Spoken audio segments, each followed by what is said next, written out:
Hello, sweet friends. Welcome back to the podcast. So excited to be here with you. So, I have just wrapped up my birthday. So, if you're listening to this podcast, it's probably a week after my birthday or so. And on my birthday, I give myself a really awesome gift where I go away by myself and do a little retreat by myself. And it is one of the most beautiful, healing spaces, receiving all of those types of things that really creates this beautiful space of balance for me. I've been doing it for the last few years, and it started off in the very beginning before I felt like I had permission to take time to myself. I would just go away to like get a massage for an hour. And then I added massage and coffee shop for an hour. And as the time has evolved, I now take anywhere from 1 to 2 nights on my own. And I usually go to a beautiful retreat center or a spa where I can just be alone and I'll take my journal and reflect on my year, spend a lot of time thinking about what I want to create for the following year, and just be alone and receive. And it is so beautiful. I love that I have given myself that gift throughout the years. And I just finished it and I'm feeling so refreshed and so happy to be here. Okay, so today, what I want to share with you, it started off as the three most important things that I've learned this year, but it's kind of expanded as I was preparing for the podcast. So there might be more than three, there might be five. We'll see as we go. But essentially, what I want to share with you today is the lessons that I've learned throughout this year that just have been profound for me or were so simple and obvious, but never landed with me. So there are things that sometimes we know cognitively, but you don't feel it in your body yet as a truth. So those are the things I'm going to share with you today in hopes that, some of these things will really land with you so you can see how you can start applying them or using them and maybe even just start questioning, am I doing it a specific way because of something? All right, let's get started. So I'm just going to go through all of these here and I'll start with number one.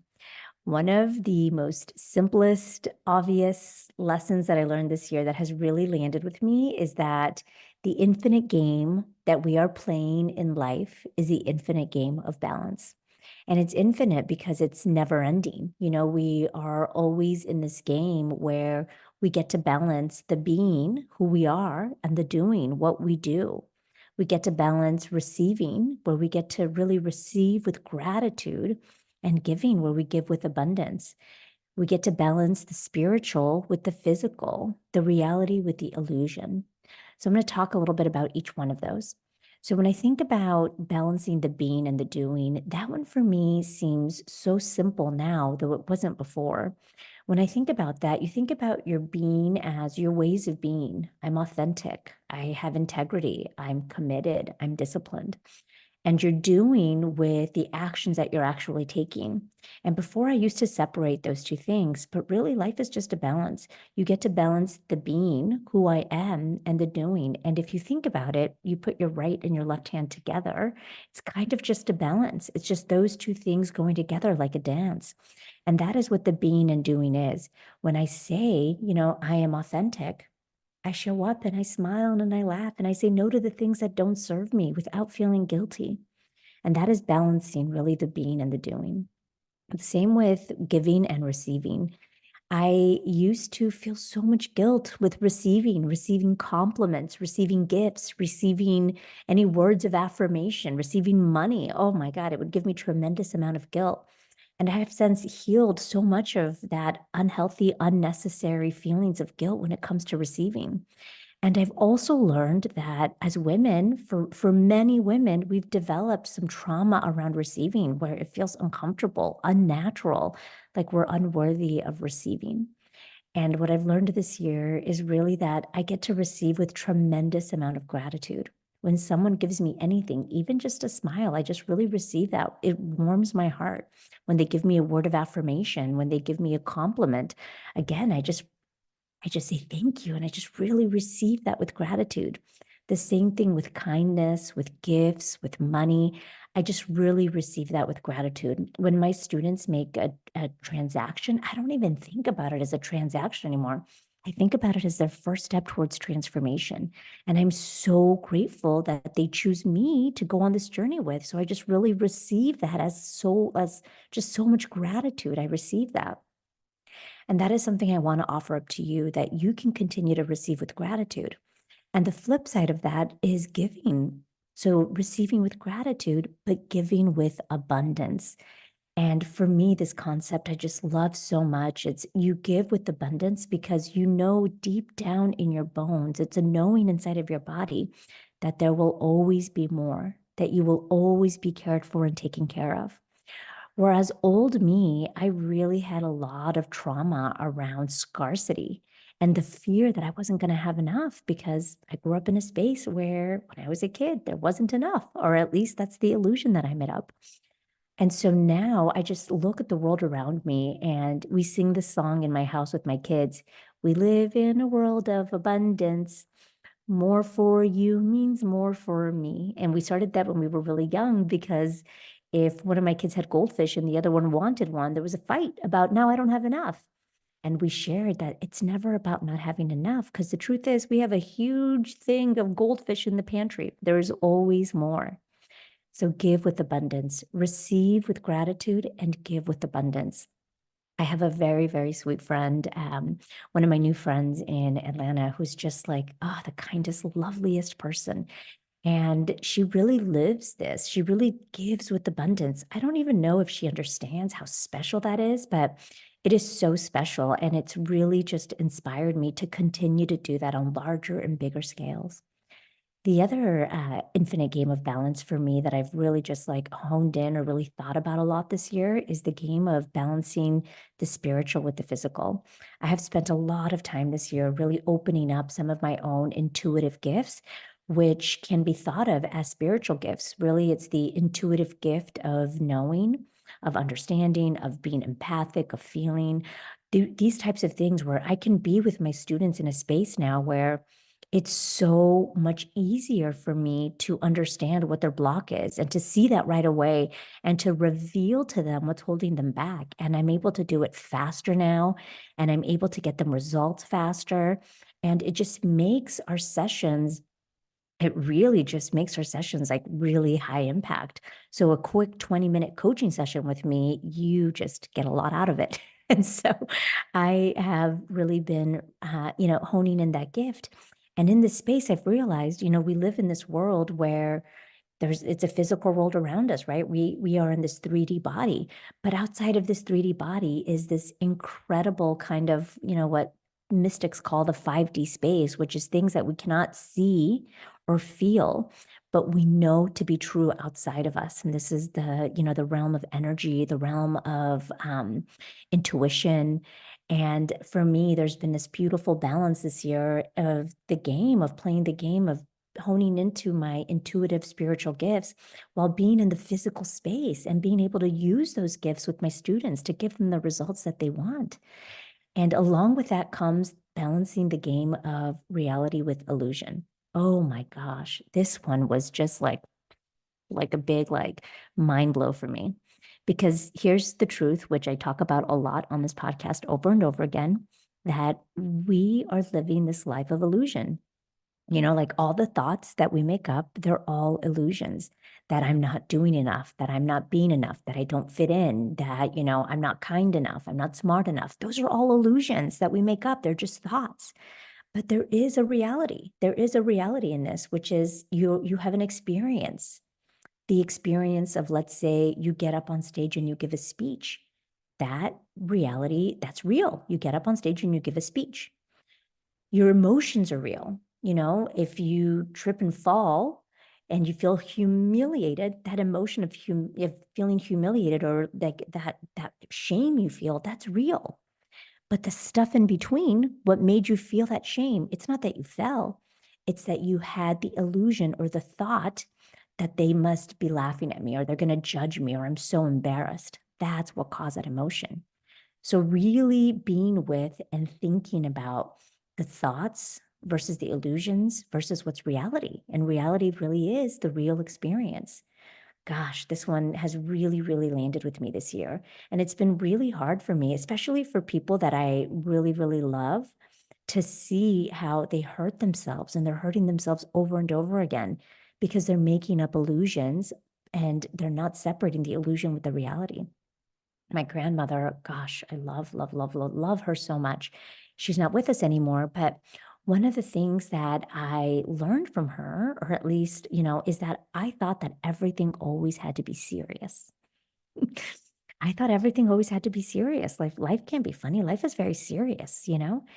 And when I started being open to the fact that, could this be an illusion? I realized that of course, my grandmother believed that, from a very, very, very young age, she had a lot of people she was responsible for, her younger siblings.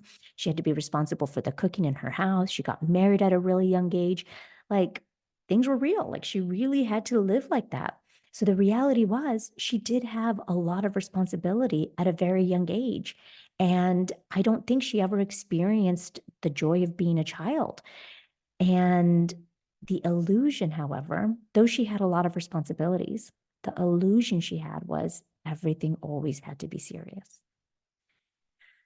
That one just really sits with me because, gosh, when I saw that that could be true, that maybe it was the illusion that was making her believe that things always had to be serious, I didn't want to let it go. I wanted to, gosh, I don't know. It was just so hard for her that I wanted to just really respect and I wanted that to be true. But I see the truth is that she made it mean that she always had to be serious. And when I was able to really see that and let go of that illusion, when I was able to just really let it go, what opened up for me was the reality that I can make mean any experience mean what I want it to mean, which means that for me, life can be fun. Life can be silly. Life doesn't always have to be serious. And it's really opened up a space of joy for me, of playfulness. If you are in any of my programs, if you work with me one on one, you'll see that I'm really silly. If you know me as a friend outside of my career space, I'm a pretty silly, fun person. But within my professional life, I had that illusion that everything had to be serious. And so there was a real big disconnect between who I was authentically and who I thought I had to be in the professional setting. And I am so happy I was open to letting that go because turns out life is so much more fun when you let it be fun, when you let go of the illusion that things have to be serious all the time. All right, so that's number one, the infinite game of balance. Number two is quantum manifestation or manifestation happens when you balance the feminine and the masculine. So this kind of goes along with the infinite game of balance, but I created sort of its own separate bullet because holy smokes, this was like so profound for me this year. So, as a high achieving woman, I have leaned heavily on the masculine pole my entire life.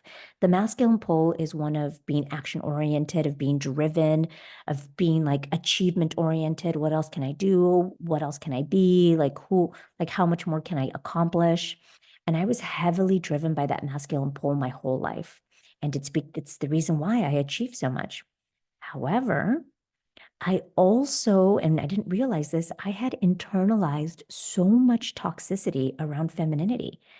I had internalized that femininity was weak, that femininity wouldn't achieve anything, that masculine energy was what got stuff done. And because of that, I really shunned away from all of my sacred feminine energy. Oh man, I am just so grateful that that opened up for me this year because what I have experienced is that when I really balance the divine feminine, the sacred, beautiful feminine energy with the sacred masculine energy, what gets created is like blowing my mind. I'm able to achieve so much more. I'm able to create so much more. I'm able to love so much more. I'm able to be in service at a higher level. And that would have never been possible for me before because I was all about masculine energy. And I say sacred masculine energy because I want to separate it from the toxic masculine energy.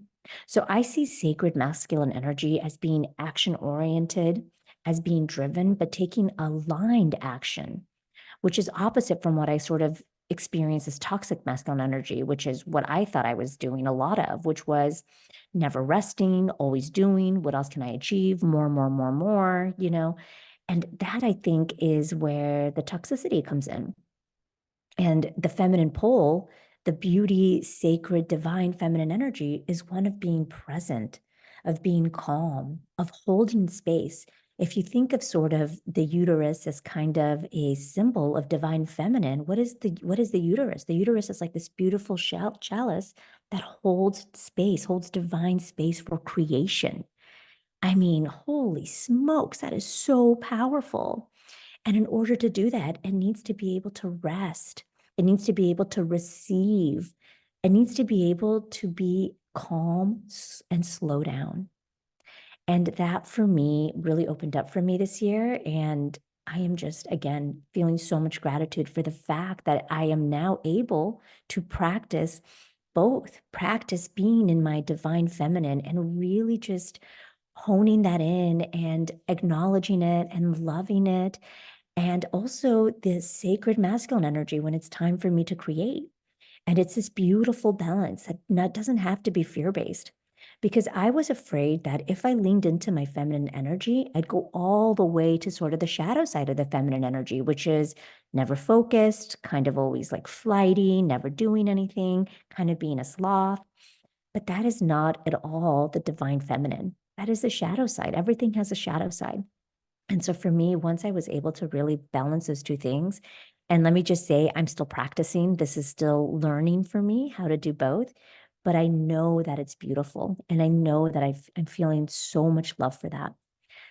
All right, the next one. So I talked about the infinite game of balance, I'm sorry, balancing the feminine and the masculine energy. And the last one I want to talk about is that life is just a game. Again, like I knew this. I knew that life was a game. I knew that we got to play whatever game we wanted to play, but it never really set in with me until this year, like how simple that concept is. Like, hey, life is just a game, which means it can be fun, which means it doesn't have to be serious all the time, which also means that you get to choose the rules of the game that you play. You get to choose the rules. You do not have to play by the rules of other people, by the rules of society. Choose the games you want to play, choose the rules. What that opened up for me was seeing that in my romantic relationships, in my marriage, that we got to set the rules ourselves, that if we wanted to create intimacy, we can do it by the way that we wanted to do it. We didn't have to fall under some sort of rule that society set up to be like these gender norms. That's not who we are. That's not who we want to be. Same thing with friendships. I'm creating these beautiful friendships around me and I get to choose the rules. I want to be present with people who love me and are going to support me. And I get to say no when I don't think things are, aligning for me or make sense for me or are going to fuel me energetically. And now, as an entrepreneur, I also get to set the rules of my career, the rules of my business. And I love that. I get to say, like, these are the rules we're going to follow. We are compassionate. We are all about transformation and unconditional love. We are not about competition. We are about collaboration. And my team, the people that work with me, that's the energy they feel. And if they want to play the game of, working with me, for me, with me in my business, they get to play by those rules. And that is just so fun. Same thing goes for you. You choose the rules of the games that you're playing. Yes, it is true that when you are in a career that is being run by someone else, you get to play by their rules. And if you don't like it, you always have a choice. You either check to see if there's space for how you want to show up. And if there's not, you have a choice. You don't have to stay. So again, life is just a game. And the other thing for me, when I think about games, I was an athlete growing up and I love analogies of sports because I think sports is just such a great analogy for life. And, I was an athlete growing up. I played a lot of sports. This will be shocking to you if you've ever met me, but I was the captain of my basketball team in high school. And the reason it's shocking is because I am a 5 foot tall, 100-pound Latina. So I was a very short, but very fast point guard.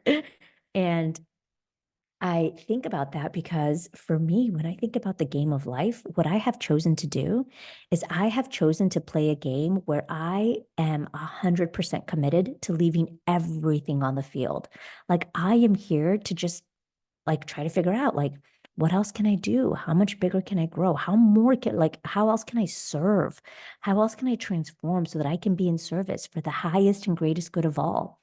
Because when I leave this 3D body, when I'm done, I want to make sure that I had zero regrets, that I knew I gave this game of life my absolute all. And that's what I want for all of you. I want you to know that you have the power to choose, the power to choose the rules, the power to choose no regrets, the power to say, I am all in. That is your choice and that is your power. And I think that that is just so beautiful. And along with that, this could be, I guess, the fourth kind of thing that I learned this year, but it could also fall underneath a lot of these, which is I have decided that I'm going to let my life be super messy and super fun. Because I'll tell you, I tried it the other way for many, many, many years, 40 plus years of trying to be super perfect and super serious all the time. And that SHIT was not fun.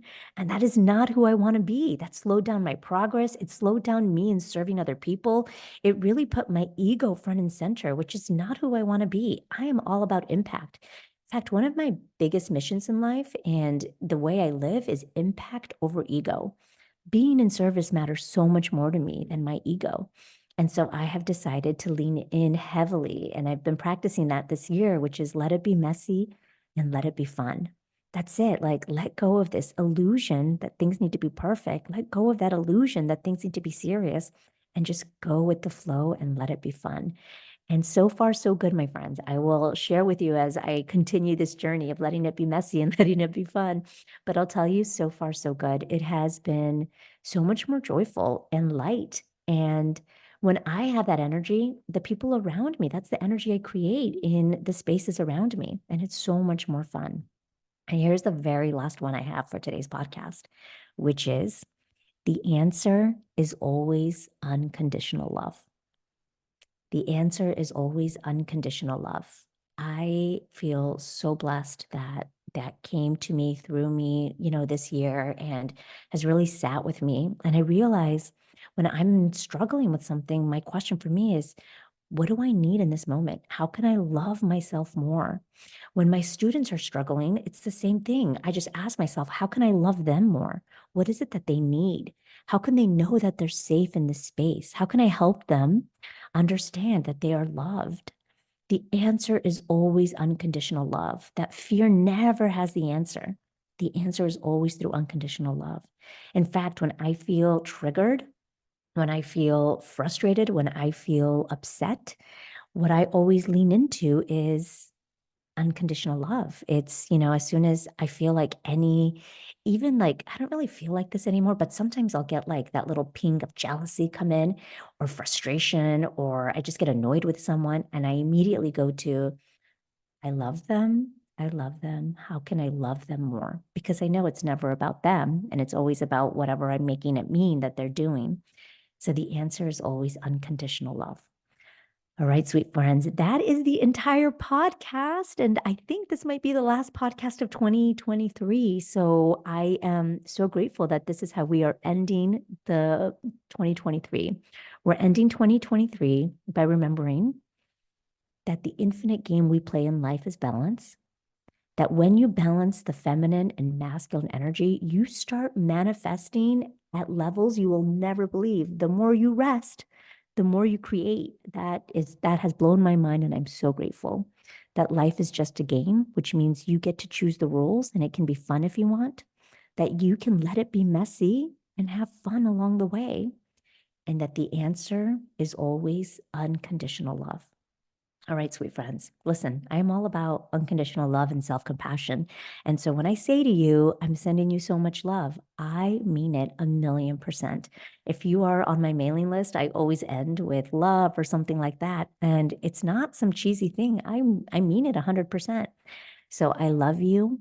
I mean it. Have a powerful rest of 2023. And I will see you on the flip side, which is in 2024. Adios, sweet friends.